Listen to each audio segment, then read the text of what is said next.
What if a child's plaything becomes an object of dread? Today, we unravel the mystery of Robert the Doll.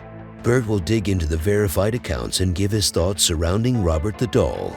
Let's begin the podcast.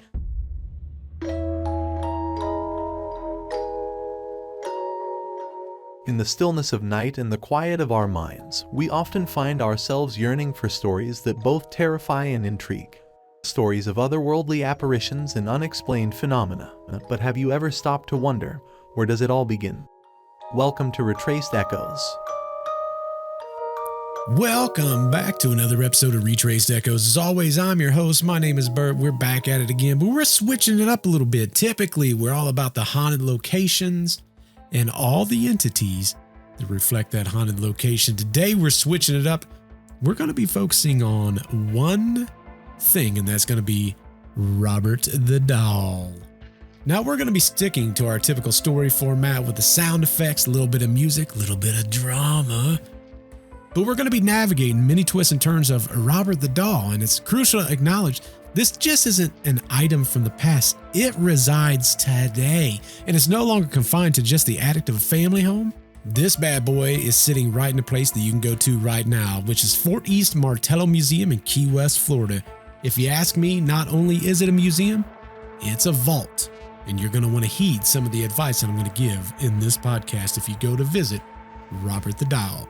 Now, this museum is taking zero chances, and you can just look on the wall for what I'm talking about.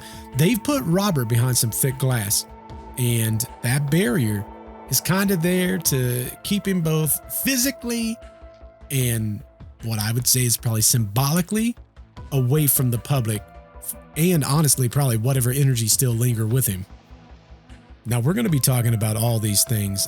At the museum, when you go to see Robert the Doll, there is I don't know why I keep calling him Robert the Doll. I guess I could just call him Robert. I guess I'm treating him like a human being now. So, listen, I'm going to put respect on Robert's name, but on the glass where he's at, there's a sign that says, "Do not take photos."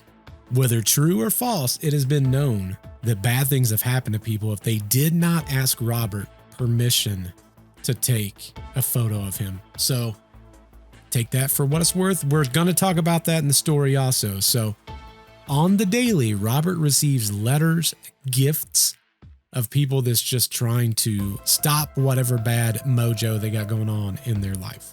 But to understand Robert the Doll, we got to go into the history. And you know what that means. It's time for the ever so popular ghost story. Let's go.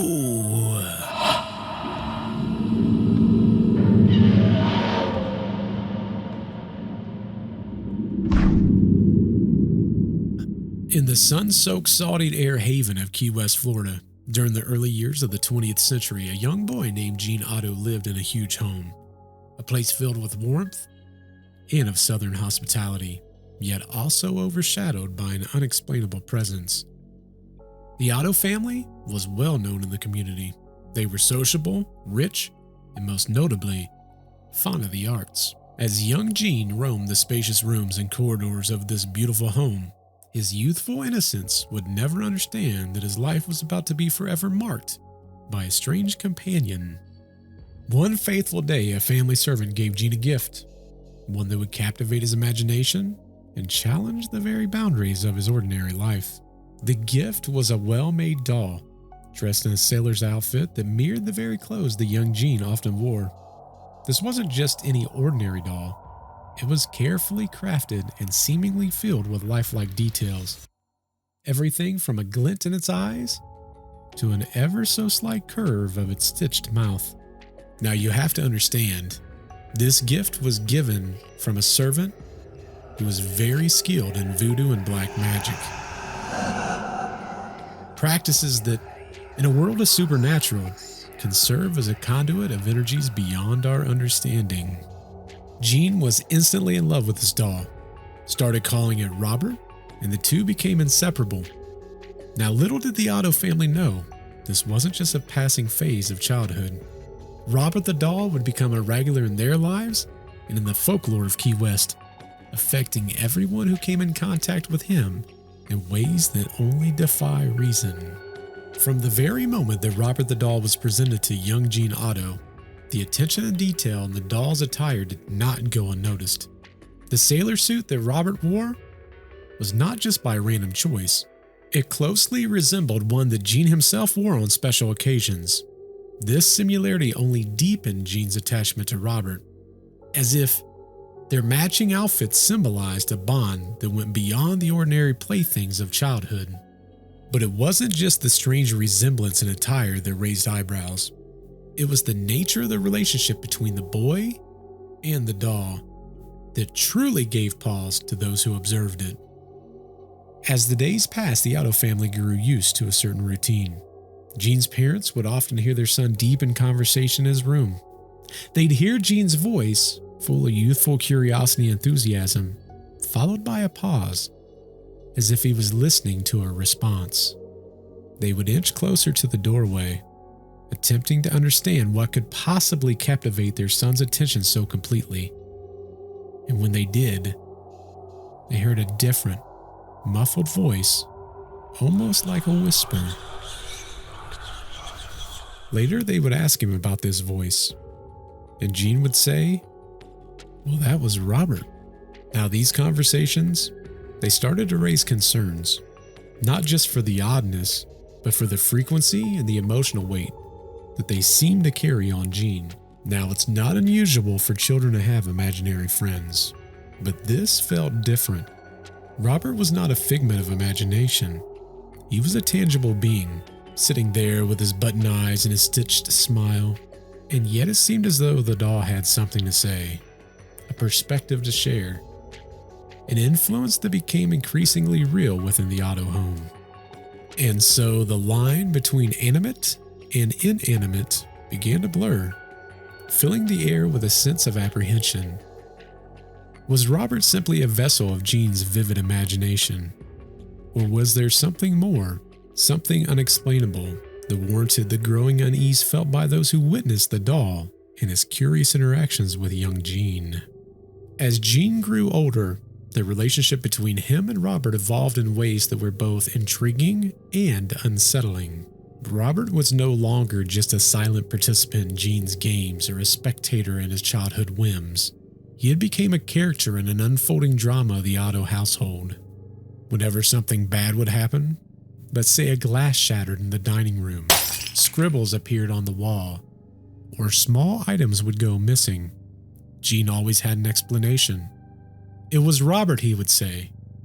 Now, children often have vivid imaginations and sometimes assign blame to their make-believe friends for mischief that they themselves had done. But when Gene blamed Robert, his conviction was always alarming. It wasn't said in the nervous tone of a child caught in a lie, but rather with an absolute sincerity, as if he truly believed that Robert had actually done the deed. Robert didn't like where the vase was sitting. He wanted to move it, Gene would say. Or, Robert thinks the walls look better this way. In the beginning, Gene's parents accepted these instances with a blend of acceptance, yet obvious skepticism. Kids will be kids after all, and imaginations were meant to run wild. That's what they told themselves anyway. But what they couldn't easily dismiss was Gene's consistent demeanor whenever these instances occurred. It wasn't playful or mischievous. It was almost as though Gene was making an explanation for Robert's unspoken wishes. The explanations grew increasingly difficult as things continued to happen. Gene's attachment to Robert, they didn't stop. They intensified. As well as the oddities that plagued their home. His parents began to question what was really going on. Was their son simply engaged in childlike fantasies? Or had Robert the doll transformed into a real-life entity in their son's life? While the Otto family had their own internal struggles grappling with the phenomena that was Robert the doll, it was the observations of neighbors that escalated the story from spooky folklore to community concern. Whenever the Ottos would venture out for social events or errands, leaving Robert behind in the house, the neighbors started to report something beyond the ordinary. A series of observations so scary that they would remain etched in the collective memory of Key West. The neighbors claimed to have seen Robert the doll move, quite literally, from window to window in the Otto household. The doll wasn't merely relocated, as if by human hands, but seemed to move as if possessed by an anatomy all its own. In fact, one evening Miss Thompson, who lived about 2 houses down, was sipping her tea by the window. When she took a glance out the window, her eyes met the gaze of Robert's button eyes from the upstairs window of the Otto home. Thinking little of it, she returned to her evening activities. However, a couple of hours later, she glanced back and saw Robert in a completely different window. This time, downstairs. Now, Mrs. Thompson, she called her husband, and they both stood there, transfixed, pondering the implications of what they had just witnessed. This wasn't the only story like this. Another neighbor, Mr. Clark, he had a similar experience when he was walking his dog past the home.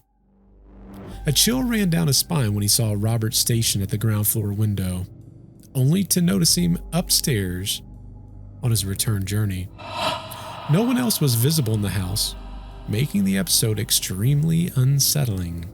Now, it's one thing to hear stories of strange events happening within the walls of a family's home, but it's another when those events are collaborated by external, unbiased witnesses. These neighbors' accounts added a layer of the complexity and the mystery that was Robert the doll. Were these collective sightings more coincidence? A trick of light, perhaps? Or was Robert truly capable of movement? Unexplainable breaking of boundaries that define the animate and the inanimate. As the days turned to months, and the months turned to years, the initial skepticism of Gene's parents began to stop. Sure, they had entertained the idea that their son's imagination could be behind the various oddities in the home. However, events began to unfold that made even these easygoing parents question what was truly happening in between their own walls. It started very small at first. The parents would occasionally hear laughter, but not the innocent kind that you would expect from a young child. It was more of a distorted giggle, disembodied and distant, originating from the room where Robert resided. Both parents at different times claimed to hear tiny footsteps running from the upper floors when only Robert could be the source.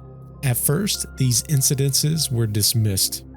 Old houses have their sounds, they would tell themselves, trying to rationalize what they had heard.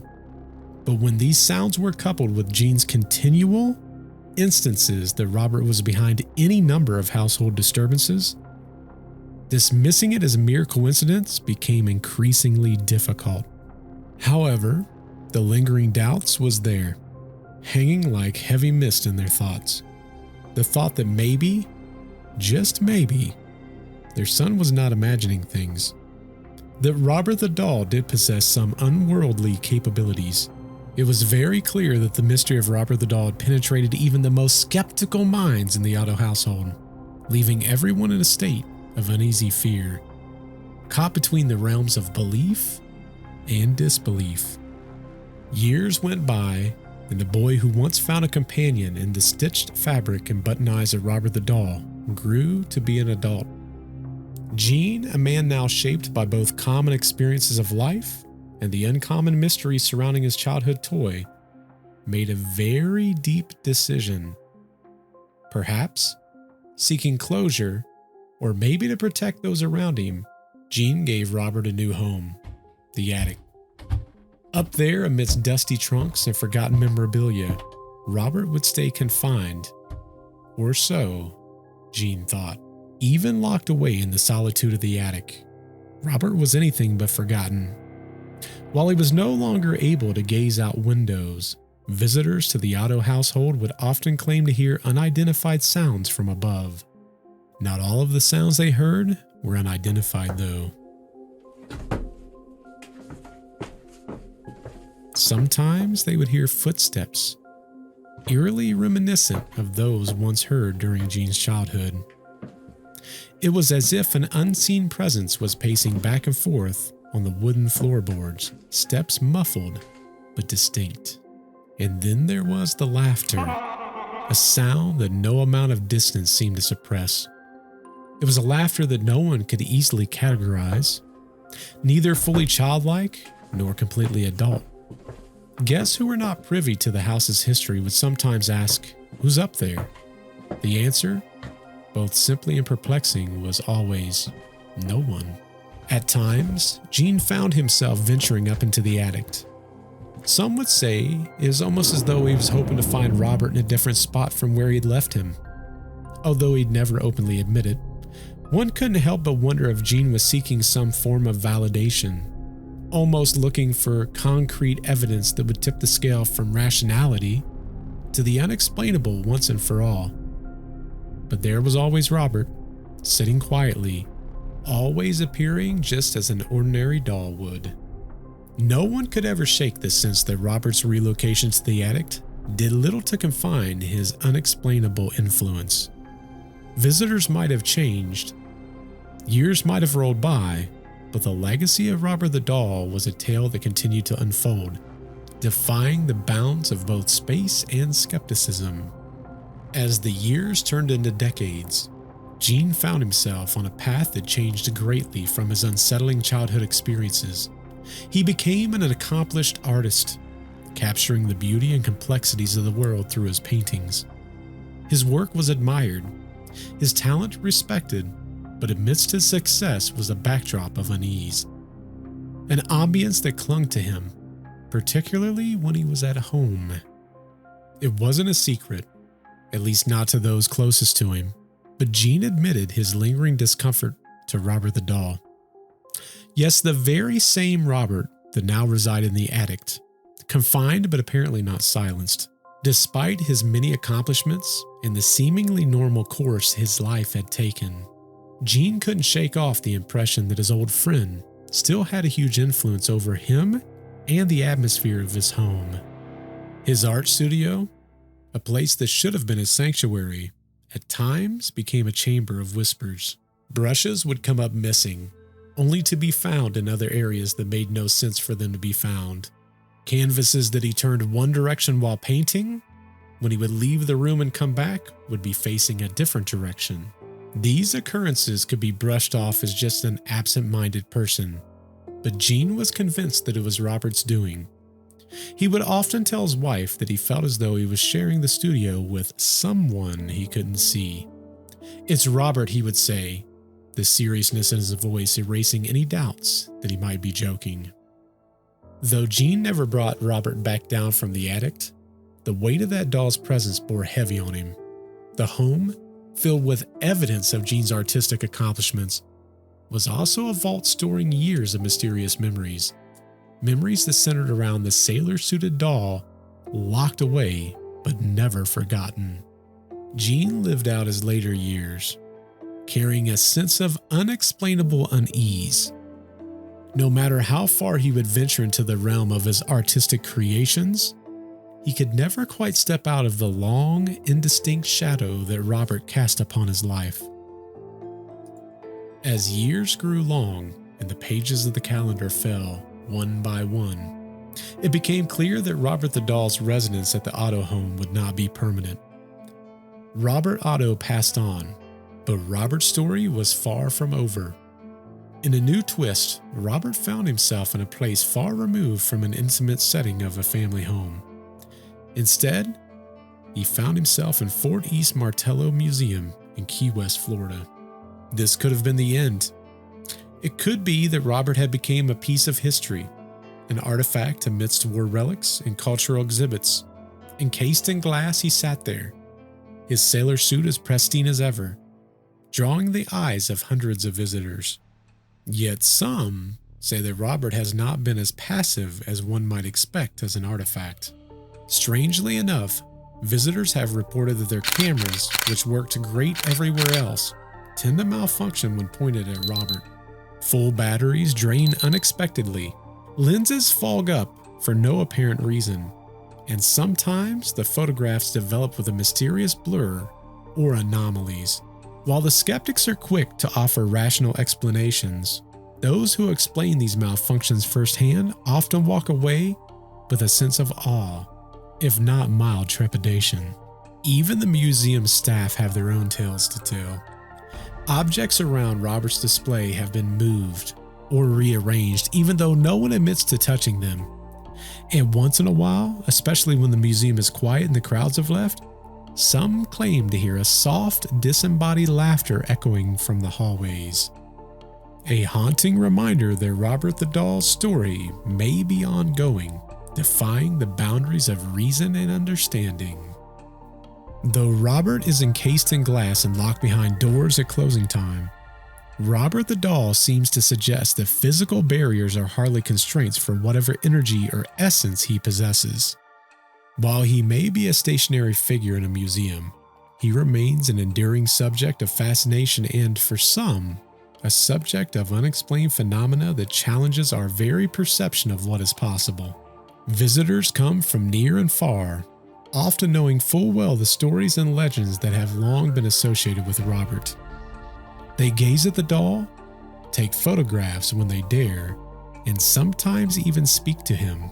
But what truly sets Robert apart from other historical artifacts is an unusual practice, a ritual if you will, that has evolved over the years, which is the act of apologizing to a doll. Yes, you heard that correctly. Robert receives apologies, often in the form of handwritten notes left on its display from people claiming to have experienced a streak of bad luck after disrespecting him in any way. This could be anything from taking a photo without asking his permission, maybe making jokes at his expense, or merely doubting his alleged abilities. These individuals felt compelled to say sorry.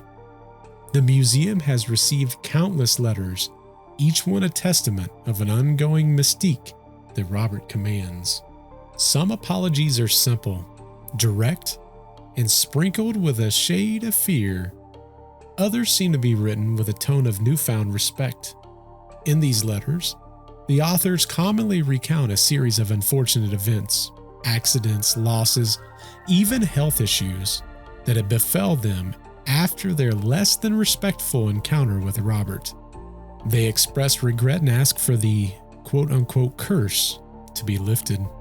Their words dancing around with the uncomfortable notion that an inanimate object might wield significant power enough to disrupt their human lives.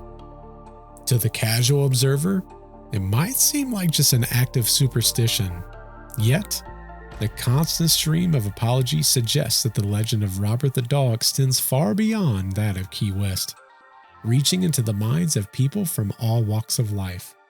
Whether it's mere coincidence or something far more perplexing, the need to apologize to Robert leads to an air of contemporary reality to an already bewildering tale. So if you ever decide to visit Robert at the museum, you might find yourself contemplating the seemingly benign act of snapping a photo or making a casual joke. Just remember, many before you have done the same and felt the need to apologize. Robert the Doll, it seems, has a way of turning even the most skeptical visitors into cautious believers, ensuring that his mystique is something we'll talk about for years to come. In the great words of Shaggy from Scooby-Doo, Zoink Scoob! That right there is a museum. If I ever find myself in Key West, I'm never even going in the building. Putting that out there. I am all about supernatural, but that one with the little curses and stuff, I'm good. I'm good on that one. I want to look at the actual stories, right? So we this one's been different because we went more of a, I guess you could say, chronological order. Typically what we do is we have different stories that we kind of filter in. This is all revolving around the one story, which is Robert the Doll.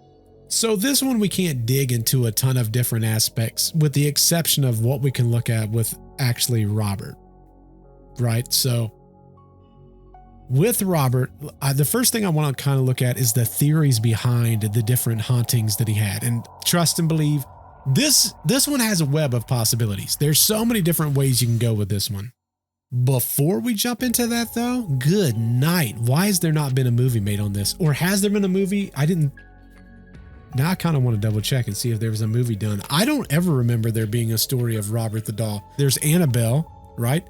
Which we might do one of these on her also, but Like Annabelle had her own movie. How's Robert the Doll? Robert the Doll technically sounds just as scary, if not scarier, than Annabelle, right? Because this one's a curse. Doesn't matter who it is. So if there hasn't been a movie made yet, y'all need to get on it. Because this right here, banger. I'm telling you, this will be a banger movie, especially around Halloween, which is where we're at now. This is spooky. I could just imagine it. Just in a movie theater, seeing this family looking at each other, friends coming over, and then just above it with their theater sound, these little footsteps banging around the attic. That's creepy. Reminds me of Chucky to a degree. Oh, you know what? Was Chucky based on this doll? All right, sorry about the weird cut. I had to double check and see if it was the inspiration behind Chucky. It actually was not, which shocks me. That being said, there was a movie called Robert. It was a 2015 British horror film written and directed by Andrew Jones. The film was inspired by a haunted doll named Robert. So there was a movie made. Now I kind of want to see this movie. Or maybe I don't. I'm not sure. I'm not sure if I want to see it or not. But let's jump to the psychological, because we all know everyone's going to jump there anyhow. It's very complex because the human mind is by far the most powerful tool we have, but it is capable of conjuring realities that may or may not exist outside of our own perception. I see it all the time, especially when it comes to photos. There's actually a Reddit group that I'm a part of called Ghosts. I love going in there because there's so many different things that I look at and I go, okay, that's plausible. But there are so many photos that people think they see something. They swear up and down they see something. Pareidoia, right? But they just can't let it go because they think they see something that they want to see. And sometimes you just got to let people believe what they want to believe, because no matter what I tell them or no matter what anyone's going to tell them, they believe there's something. I can't tell you how many times I'll see a photo with a very obvious insect flying in front of it and they go, that was clearly paranormal. No, it was, that right there is a June bug. It's just a June bug. You just didn't see it somehow when you took the photo, and that's a June bug. Or even in cases that I've encountered, when you have a higher end camera with an interchangeable lens, it's not difficult when you're changing lenses to get a piece of dust or even a fiber from your clothing or a piece of dust that will get trapped between the mount of the camera and the interchangeable lens that you put on. So when you take a photo, you'll almost get this blurry blob. But the problem is, in some photos, it's easier to see, right? So let's say it's a case where it's a brighter photo. You've been taking dark photos all day. It can kind of blend in with a dark photo versus with a lighter setting photo. All of a sudden one time, no joke, took a photo. It was one of the sky. It wasn't intended to be the sky. I was taking a photo and the sky was in the background. The only photo I took that entire day. Got it home, downloaded it onto my computer. I swore to goodness I saw a UFO. I did. I looked at it like 15 times. Enlarged, I'm like, that looks just like a UFO. Nope. It was a piece of dust. It was on my mirror. Remove the piece of dust, no problemo, no more UFOs. And I even took photos after that to make sure that, that was the case in which it was. Like you point at a white screen, you take a photo, you can clearly see it at that point. But when it's in the sky and there's clouds and stuff like that, you think you see something that you don't really see.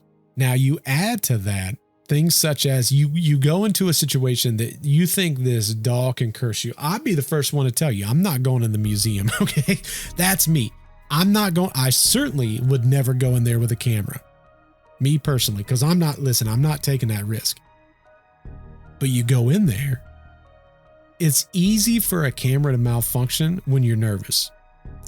Or if you're standing there, or even in like the house, let's say Robert, is back in the house, you're visiting, you've heard the stories from neighbors, folklore, whatever it may be.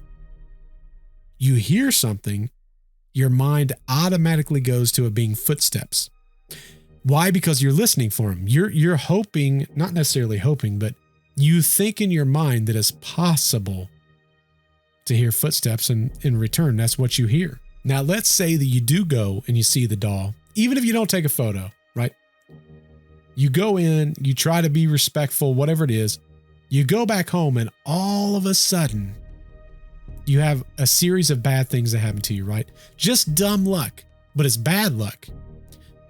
You're going to attribute it to Robert. Why? Because it's easier to blame a doll than to face the fact that it was just random. Or maybe you've had great things going on and all of a sudden you go do this and booyah, bad luck. So it may not have had anything to do with Robert. It's the fact that it was just timing, just bad timing, unfortunately. Now that I've looked from more of like a skeptic's point of view, I want to look at some other possibilities, right? I don't think that anybody can ignore the context in which Robert came into Gene's life. Okay. It was gifted by a family servant well versed in the practices of voodoo and black magic. Let me repeat that for the people in the back. It was given to him by a servant of the family who was well versed in the practice of voodoo and black magic. I don't care what you say. You can say that it's just a mystical folklore, whatever. I don't care. There's something to it. I know stories specifically when it comes to voodoo practices. I wouldn't touch it with a 20-foot pole. There ain't no way. Now, I can assure you, it's not just me. There's a lot of people that believe when there's dolls used in voodoo practices that they can almost harbor spirits or energies capable of influencing anything in the physical world. So one question I would ask is, could Robert be a vessel of some kind of unknown entity that was manifest from these voodoo practices? Again, this servant was well versed. This is like the third time I've said that. This is almost the direction I'm leaning here, but you got to make that decision your own. That being said, anytime that we talk about voodoo, I sit back in my mind and go, I'm not the one who's so far away. Y'all know what I'm talking about.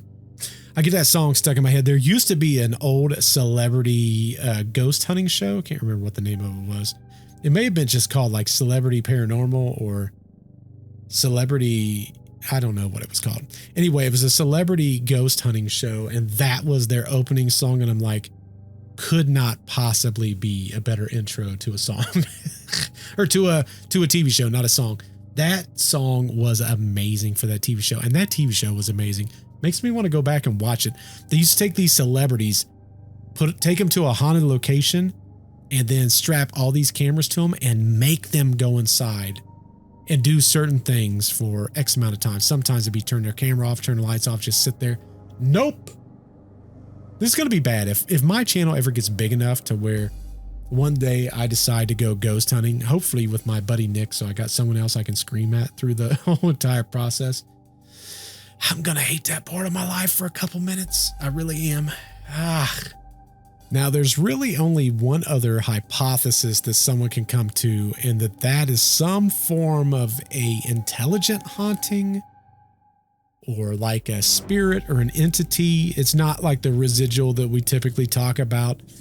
And that one for me is just, it's a deep one. Like typically there's something that happens above and beyond that before that happens, in which I mean, there is obviously stories from people saying that they've seen Robert's face expressions change, or like moving positions inside the glass case. That would be a form of like an intelligent haunting. I don't know. But again, that could fall into the voodoo. There's just a lot to it, I guess. I don't know that I would buy into that one though. There was technically one other theory, but I kind of threw that one out. But now I feel like I should at least touch on it a little bit. And there's a line of thinking that speculates that there was a deep emotional attachment between Gene and Robert. That could be Gene's own energies or emotions. And maybe that became part of like the doll, like it intertwined itself. I don't know about that. It doesn't seem that way. I mean, even after Gene's passing, some say that maybe it tethered his spirit into Robert, continuing to manifest in like strange ways. That one, it doesn't work for me. That just doesn't make sense. Again, I go back to this voodoo. I know you have to make your own decisions. Don't base it on mine, but good night. Voodoo just sounds like the right way to go. I don't really know. That sounds like it's right to me though. Now on this one, I'm not going to do as much of a deep dive because it's not really a location, more so an entity. But if you enjoyed this, please be sure to check out another podcast that I do with my buddy Nick. It's called Deceptive Reality. It's very similar to this kind of a podcast. It's more around like unsolved mysteries though. This technically would have fit. The case of Robert the Doll would have fit perfectly in the narration. And we've covered things like the Enfield poltergeist. So if you enjoy this kind of podcast, please be sure to check out that podcast also. Also, please, please, please, no matter where you're listening to this podcast, please be sure to rate it. Let others know that I'm here. Please be sure to share it. If you're enjoying it, you know other people that enjoy this kind of a thing, let them know my podcast. Let them hear it too. Lastly, I want to know, have you been to Key West? Have you seen Robert the Doll? Have you been to this actual museum? Do you know something about this case that I don't even know? If so, I want to hear about it. Please be sure to go to my website. You can find that at www.retracedechos.com or on any of my social medias. Someone will definitely reach out to you as soon as you touch base with us. We would love to hear your stories. Well, everybody, as we pack Robert back into the glass case for the evening, let's not forget, he might be buttoned up, but the mysteries surrounding him are anything but sewn shut. So until the next investigation, keep your curiosity tailored and your skepticism in stitches. Goodbye.